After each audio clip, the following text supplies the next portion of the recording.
Olá, queridos, graça e paz, seja bem-vindo ao nosso canal Projeto Vida Nova, 25 de agosto. Você vai assistir uma das nossas mensagens gravada em uma das nossas reuniões. O meu desejo é que você seja muito abençoado e que Deus fale tremendamente ao seu coração. Compartilhe esse vídeo, dê o joinha e que Deus te abençoe muito. E nesse ano de confronto, Tangedor, não me abandona não, Tangedor. Não sou completo sem você no corpo. Uma das coisas que a gente precisa discernir em ano de confronto é o que é um confronto de Deus e o que é uma afronta do inferno. Uma afronta do inferno pode até servir para Deus usar para te promover. Se a gente pensar em Davi e Golias, o que Golias estava fazendo era afrontando o exército de Israel, né? Dá-me um homem, não tem nenhum homem aqui para me vencer, para me derrotar. Ele estava afrontando o exército de Israel. Mas Davi, ligado com Deus, cheio do Espírito Santo, mesmo antes do derramar do Espírito Santo, já era um homem cheio do Espírito Santo, discerniu que aquele era um tempo de uma oportunidade de vencer Golias, exaltar o nome de Deus e ainda casar com a filha do rei. Ele discerniu que, apesar de ser uma afronta do inferno, aquele era um tempo e uma oportunidade para que o nome de Deus fosse exaltado. Mas também há afrontas do inferno que requerem que a gente ignore. Né? Na última vez que eu compartilhei a palavra aqui, a gente falou sobre Neemias, que estava sendo afrontado por Sanbalate e Tobias, toda hora dizendo: isso não vai dar certo, sai daí, para, desce, vem dar explicação para a gente. E Neemias ignorou. Ó, manda dizer que eu estou fazendo uma grande obra, não posso parar, não posso descer. Então, uma afronta do inferno vai requerer de nós discernimento espiritual para entender se é tempo de enfrentar ou se é tempo de calar. Se é tempo de encarar porque Deus quer fazer algo ou se é tempo de ficar quieto e deixar que Deus faça.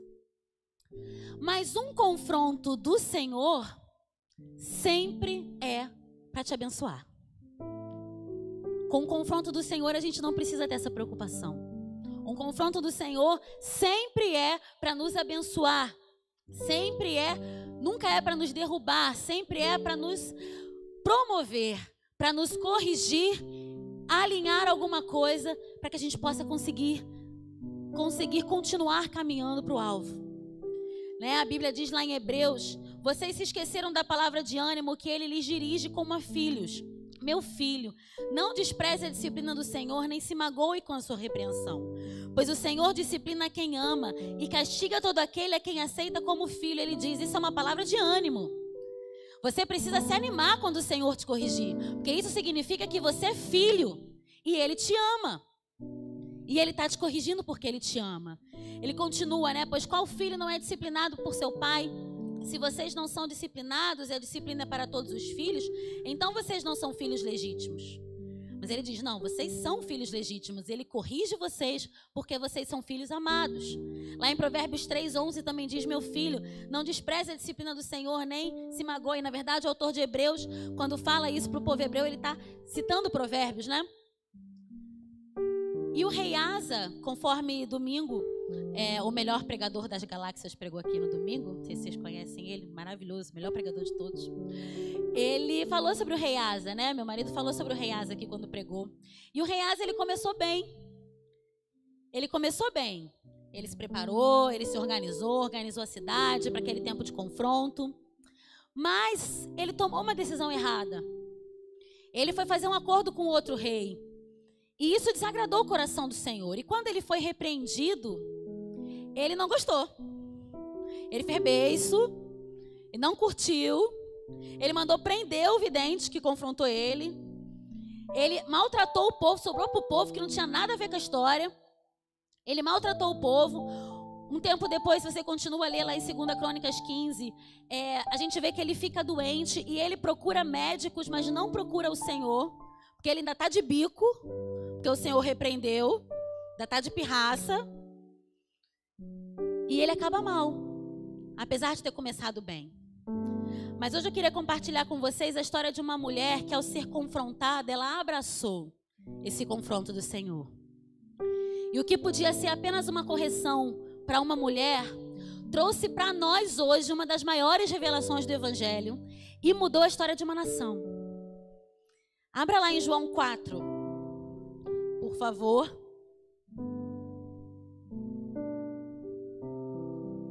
É a história da mulher samaritana.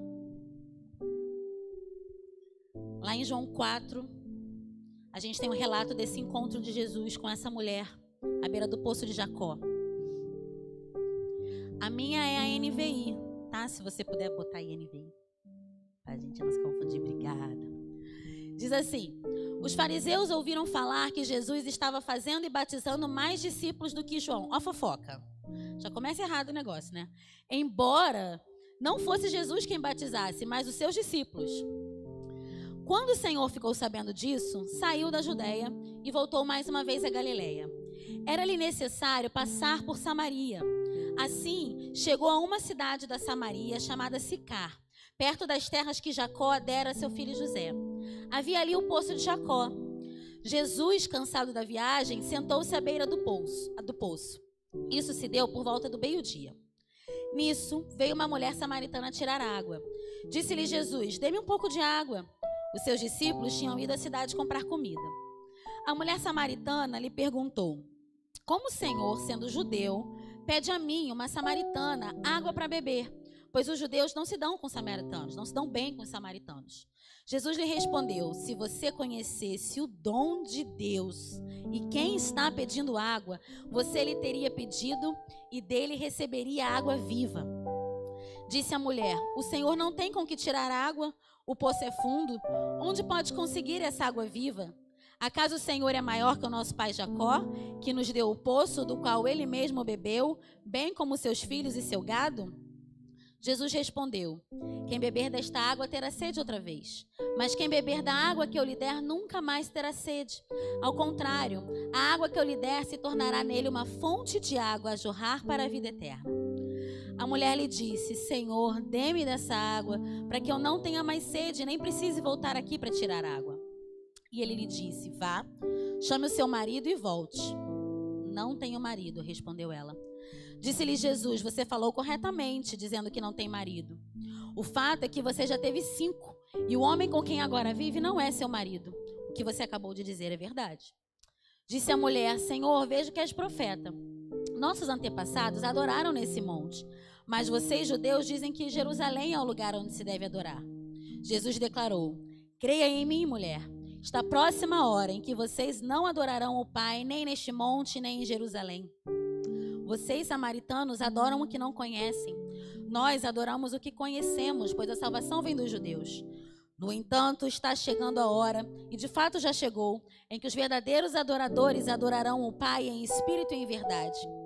São estes os adoradores que o Pai procura. Deus é espírito e é necessário que os adoradores adorem em espírito e em verdade. Você pode dar um glória a Deus para essa palavra? Glória a Jesus. O que a gente tem aqui? Um contexto, né? Por causa de uma fofoca, Jesus resolve deixar a Judéia. Ele entende que não vale a pena ficar ali naquele meio daquela fofocaiada ali. Porque estão dizendo que Jesus batiza mais que João, não era nem Jesus que batizava. Ele, entendeu, discerniu que era hora de sair da Judéia. Deixa João Batista continuar preparando o caminho, continuar fazendo o que tem que fazer. E ele entendeu que era hora de sair dali. E ele foi para Galileia. E aí a Bíblia diz no versículo 4 que era necessário passar por Samaria. A questão é que de Galileia para a Judéia, passar por Samaria era um caminho reto. Como se eu fosse daqui para Niterói, por exemplo, o caminho mais curto é a ponte Rio-Niterói. Eu posso dar uma volta por Magé, lá por Mauá, lá por trás. Eu também vou chegar em Niterói, mas não tem necessidade, se tem a ponte. E Samaria era o caminho mais curto, de fato, para se chegar onde Jesus queria. Só que como os judeus não se davam com os samaritanos, quando os judeus saíam da Judéia para Galileia, eles davam uma volta maior, para não passar por Samaria. E essa volta maior alongava a cidade em até 3 dias, alongava a viagem em até 3 dias. Eles davam uma volta muito maior para não ter que encarar os samaritanos. Então, para evitar o confronto, eles preferiam fazer uma viagem mais longa. Jesus, que não tem medo de confronto nenhum, foi por Samaria mesmo. E do outro lado, e acho engraçado que Jesus manda os discípulos, Jesus estava com os discípulos, né? 12. Aí Jesus manda os discípulos comprarem comida. Provavelmente para não atrapalhar o que eles tinham que fazer. Manda 12 homens comprar comida para 13 pessoas. Eu sei que o homem é enrolado, mas nessa Jesus se superou, né? Manda 12 homens para comprar comida só para despistar. Porque certamente os discípulos não iam querer passar por ali. E aí, de um lado a gente tem Jesus, que não tem medo do confronto e passa por Samaria. Do outro lado a gente tem essa mulher samaritana. Essa mulher com a vida toda errada, também fugindo do confronto. O costume das mulheres samaritanas naquela época era irem pegar água ou mandarem as suas servas pegarem água de manhã cedinho, porque o sol não está tão quente e elas teriam água para passar as atividades do dia, né? Lavar roupa, cozinhar. Então elas iam cedinho ali à beira do poço, ficava meio concorrido ali, mas elas iam cedinho porque o sol não estava tão quente e elas conseguiriam pegar água e passar o dia. Essa mulher samaritana, a Bíblia diz que ela vai ao meio-dia, é quando o sol está mais quente, é quando o negócio está pegando mesmo. E ela vai ao poço a esse horário, nesse horário, justamente para quê? Para evitar um confronto. As pessoas sabiam quem ela era, as pessoas sabiam a vida que ela levava. E ela não queria ser confrontada. Ela não queria correr o risco de chegar ao poço, buscar água e enfrentar o olhar julgador das outras mulheres. E ela, para fugir de confronto, vai buscar água no poço ao meio-dia, o pior horário, só para não ter que encontrar ninguém. E aí, talvez, nós estejamos nos achando muito espertos ou muito sábios, fugindo de confronto. E a gente está dando uma volta muito maior ou fazendo um caminho muito mais difícil, muito mais sofrido para evitar um confronto e a gente ainda acha que isso é sabedoria. Não, eu vou fazer desse jeito que daí eu não vou me indispor. Eu vou fazer dessa forma que é mais pesada, é mais difícil, mas aí eu não vou me expor. E aí a gente acha que está sendo sábio fazendo isso, mas na verdade a gente está perdendo o tempo de romper, perdendo o tempo de ver Jesus fazer algo novo, perdendo o tempo de receber uma revelação de Jesus, porque a gente está querendo evitar o confronto. Mas em nome de Jesus, hoje você vai romper. Hoje você vai sair daqui entendendo que quando Jesus nos confronta, é para nos curar, é para nos promover, é para romper na nossa vida. E você não vai mais fugir disso. É tempo de romper. É tempo de romper em nome de Jesus. Em nome de Jesus a gente vai resolver o que a gente precisa resolver. Se tiver que passar por Samaria, a gente vai passar. Se a gente tiver que se indispor com alguém, a gente vai, talvez, se indispor. Pode acontecer. Porque às vezes a nossa disposição de resolver, nem sempre a gente encontra no outro. Mas em nome de Jesus a gente vai parar de ficar dando volta, de ficar andando em círculo, e ainda chamar isso de sabedoria. Em nome de Jesus. E Jesus começa esse encontro com a mulher samaritana pedindo: dá-me água, dá-me de beber. Ele começa pedindo algo que ela tem a oferecer, como se ele não fosse a fonte de água viva, né? Como se a própria água viva não estivesse falando com ela. E ele chega, né, para abordá-la. Pode me dar água? E aí ela questiona, né? Como é que o Senhor judeu pede a mim, uma samaritana, água para beber? Porque os judeus não se davam com samaritanos, homem também não se dirigia à mulher. E aí ela traz aquele ranço, né, que já está lá guardado no coração dela há um tempo, dessa treta que era antiga. E vira para Jesus: não, por que você está me pedindo água para beber? Você não sabe?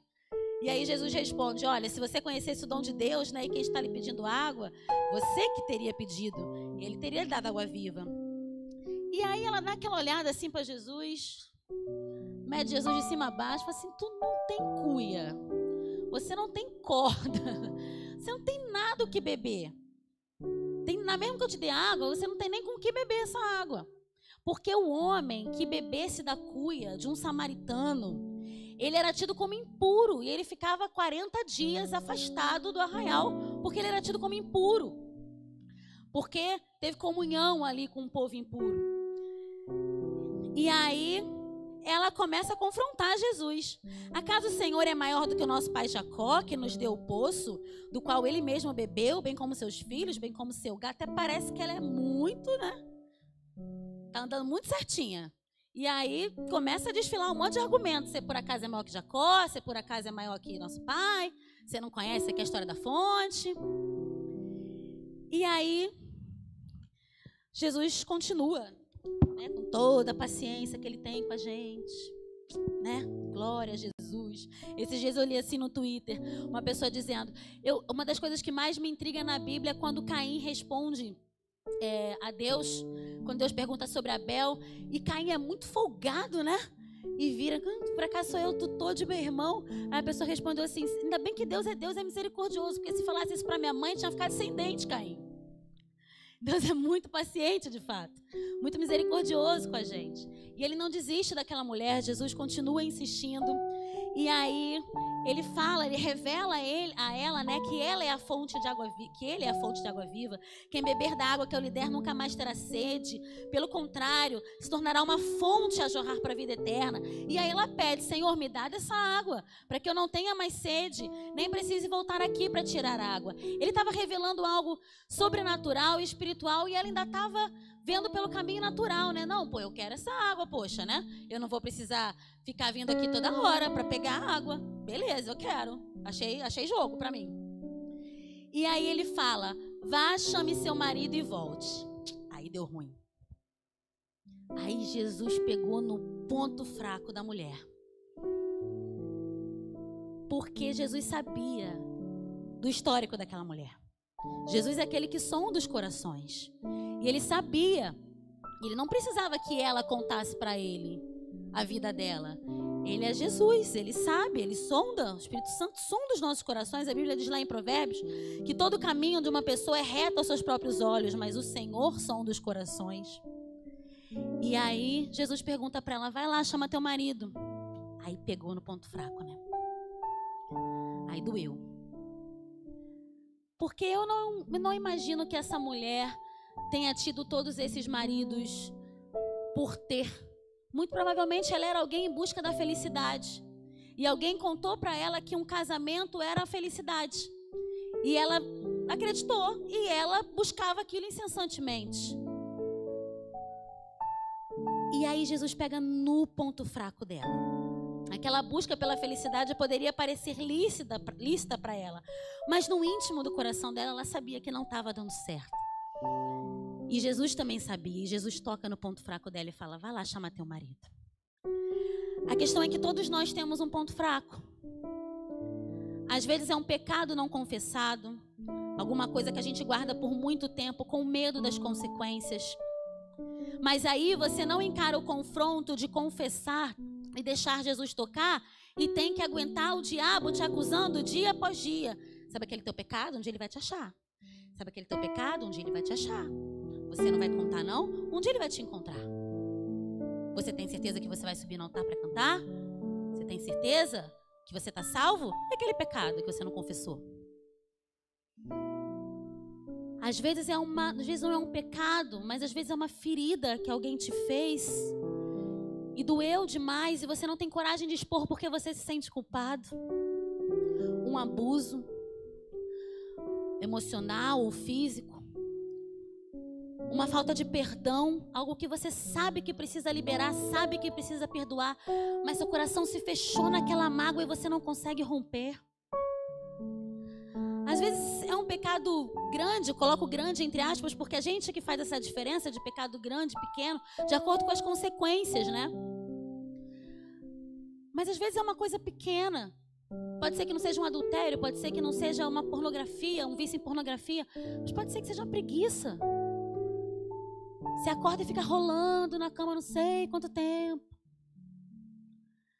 Preguiça é pecado. Pode ser essa necessidade de fofocar.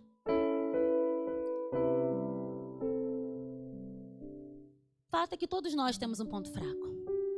E a gente precisa submeter esse ponto fraco ao Senhor. Porque um ponto fraco na mão do Senhor, com o toque do Senhor, vira cura e vira instrumento de cura para outras pessoas. Mas um ponto fraco na mão do diabo vira acusação eterna. E essa acusação impede você de crescer, impede você de romper, impede você de viver a vida em abundância que o Senhor preparou para você. E essa mulher, ela diante desse confronto de Jesus, quando Jesus chega para ela e fala, vai lá chamar teu marido, ela não hesita, ela não arruma desculpa, ela não inventa história, ela não corre, ela vira para ele e fala, não tenho marido. E aí Jesus responde, você falou corretamente dizendo que não tem marido. O fato é que você já teve 5, o homem com quem agora vive não é seu marido, o que você acabou de dizer é verdade. Sinceridade diante do confronto. Ela podia começar uma história triste, começar a contar uma história triste. Senhor, olha só, sabe o que é? É que esse que eu tenho agora não é bem meu marido, assim. Ele é meio que o marido de outra pessoa. Mas, assim, é porque eu estava muito curada, muito ferida, muito magoada. Eu já tive 5 outros maridos que me deixaram, que me deram carta de divórcio. Aí eu estava, assim, muito carente. Aí eu peguei o primeiro que passava, nem reparei que era de outra mulher, assim. Aconteceu. Ela não faz isso. Ela já começa a reconhecer que ali tem algo diferente. Que naquele homem que a confronta, aquela água que sai dele, aquela fonte a jorrar, pode curar a vida dela. E diante do confronto ela não corre, ela não inventa desculpa, ela não mente, ela diz, não tenho marido. Verdade é essa. O fato é esse marido não é meu, esse presente de Deus aí que eu estou chamando é marido de outra, não é meu. E sabe, a gente precisa ter sinceridade diante do Senhor. Não tem como a gente querer botar banca diante do Senhor. O Senhor conhece o nosso coração. Não tem nenhuma desculpa que a gente possa dar que vá convencer o Senhor.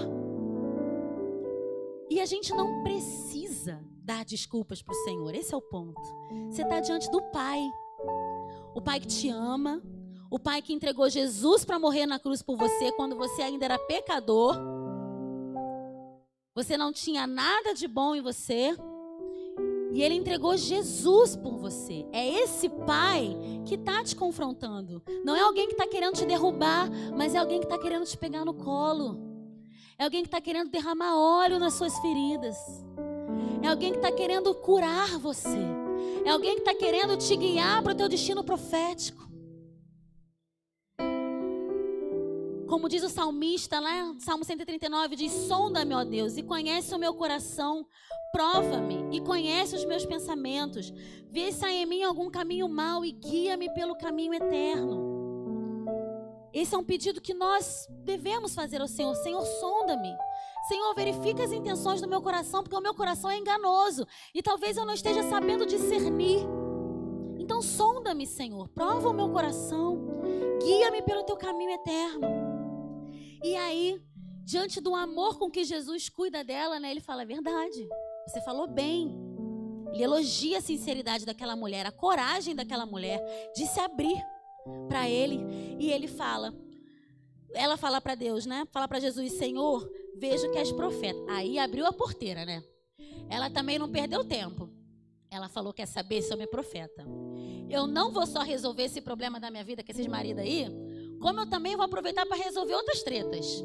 Aí começou a perguntar, nossos antepassados adoraram nesse monte, mas vocês judeus dizem que Jerusalém é o lugar onde se deve adorar. Ela abraça o confronto, ela percebe que ela não está diante de qualquer pessoa, mas sim de alguém que tem água viva. E aí ela começa a cavar tudo que o Senhor tem para oferecer. Ela quer saber, ela quer tudo. E aí Jesus se revela a ela, né? E fala, olha, vocês samaritanos adoram o que não conhecem, nós adoramos o que conhecemos. No entanto, está chegando a hora que os verdadeiros adoradores adorarão ao Pai em espírito e em verdade. E é uma das maiores revelações que a gente tem de Jesus sobre a adoração, sobre quem Ele é. E eu não sei por que ela teve 5 maridos e estava com o 6º. Não sei se foi adultério, considerando que naquela época adultério dava em apedrejamento, talvez não tenha sido adultério. Talvez ela tenha recebido carta de divórcio por outros motivos. Mas o fato é que ela estava ali tentando, né, ser feliz. E aí, se a gente pensar nessa briga dos judeus com os samaritanos, por que os judeus eram brigados com os samaritanos? Os samaritanos adoravam a vários deuses. Eles discordavam do lugar onde se devia adorar, eles brigavam por territórios. Se a gente for ver lá em 2 Reis 17, narra a história do rei da Síria, que trouxe 5 nações diferentes para habitar em Samaria. E isso resultou numa mistura de adoração. Antes, os samaritanos adoravam ao Deus verdadeiro. Quando deu essa mistura de nações, cada nação trouxe o seu Deus. Até teve nação que trouxe mais de uma. Eram 5 nações. E teve nação que trouxe mais de um Deus. E aí, deu uma bagunçada. Virou um sincretismo. Samaria começou a ter uma adoração mesclada. Então, os samaritanos passaram a adorar também os deuses dessas 5 nações. Pensa bem, eram 5 maridos. E começou, os samaritanos, então, por causa dessa invasão, passaram a adorar os deuses dessas 5 nações. A primeira deusa, Sucote Benote, que era a deusa da pornografia e da sensualidade. O deus Nergal, que tinha a ver com murmuração, fofoca, levantar falso testemunho. O rei Azima, que tinha a ver com adivinhação, feitiçaria, manipulação. Era um deus que representava Jezabel. O deus Nibás, que está relacionado com a incredulidade, o humanismo, o gnosticismo.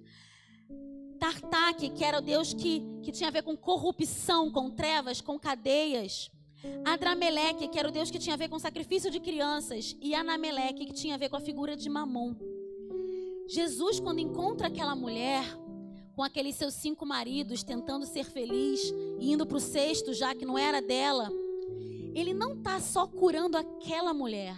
Ele está fazendo um paralelo com a história da própria Samaria, que antes adorava um único Deus, o Deus de Israel, que dizia: eu sou seu marido, eu te desposarei. E começou a se prostituir em adoração com outros deuses. Através da vida de uma mulher, Deus começa a curar a história de todo o povo. Começa a confrontar a história de toda a cidade. A mulher samaritana estava ali representando toda a nação de Samaria. Do mesmo jeito que uma adoração a Jesus precisa ser em espírito e em verdade. Isso significa que nós não podemos nos prostituir adorando a outros deuses. Nós não podemos nos prostituir colocando outras coisas no trono que é apenas do Senhor. Jesus não pode receber adoração onde há pornografia, onde há sensualidade. Infelizmente, isso parece que virou uma coisa comum. Que a gente vê de foto sensual com versículo em rede social não tá para brincadeira. Parece que se perdeu o temor. Mas sensualidade é pecado. Se não está direcionado ao seu marido no particular, é pecado. Não rasgar essa parte da Bíblia, não. Não pode haver adoração ao Senhor onde há murmuração. Porque daí você está adorando ao diabo. Você está dizendo que o jeito que você faria é melhor do que o jeito que Deus fez. Não pode haver adoração onde há manipulação, onde há feitiçaria. Isso é falta de fé, isso é incredulidade. Isso é manipulação, isso é espírito de Jezabel. Não pode haver adoração onde há humanismo, onde o homem está no centro e não o Senhor. Porque daí as suas vontades são satisfeitas e o Senhor fica de lado. Se Ele não me deu o que eu quero, eu me desvio, eu me afasto, eu não adoro mais. Nós precisamos nos divorciar desses maridos que o mundo tenta nos fazer entender ou tenta nos convencer de que está tudo bem, de que não tem nada a ver, que dá para ocultar, que dá para levar ali no escondido. Nós precisamos nos divorciar desses maridos para oferecer a Jesus uma adoração em espírito e em verdade, em que Ele seja o único digno, em que Ele seja o único adorado, em que Ele seja o único rei no trono do nosso coração. Aleluia. E aquele confronto que aquela mulher tanto evitava, eu imagino que ela tenha acordado aquele dia e tenha pensado: mais um dia comum, em que eu vou ficar com os meus afazeres todos atrasados, porque não posso ir de manhã, para não ser julgada, e vou ter que esperar dar meio-dia, sair nesse calor, voltar toda suada com a água. Mais um dia comum. Mas naquele dia comum para aquela mulher, O confronto que ela tanto evitava e que Jesus não fez a menor questão de evitar, mudou não somente a história dela, mas mudou a história de Samaria inteira. Se a gente continuar lendo lá no versículo 27, diz: naquele momento seus discípulos voltaram, ficaram surpresos ao encontrá-lo, mas ninguém perguntou: o que queres saber? Ou por que está conversando com ela? Os discípulos já estavam ligados, né? Que não dava para questionar a estratégia de Jesus. Então eles viram, ficaram quietos na dele, com um lanchinho lá na bolsa, deixa ele terminar o que ele está fazendo.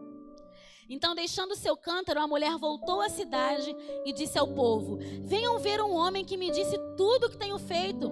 Será que ele não é o Cristo? Então saíram da cidade e foram para onde ele estava. Lá no 39 diz: muitos samaritanos daquela cidade creram nele por causa do seguinte testemunho dado pela mulher: ele me disse tudo o que tenho feito. Assim, quando se aproximaram dele, os samaritanos insistiram em que ficasse com eles, e ele ficou 2 dias. E por causa da sua palavra, muitos outros creram.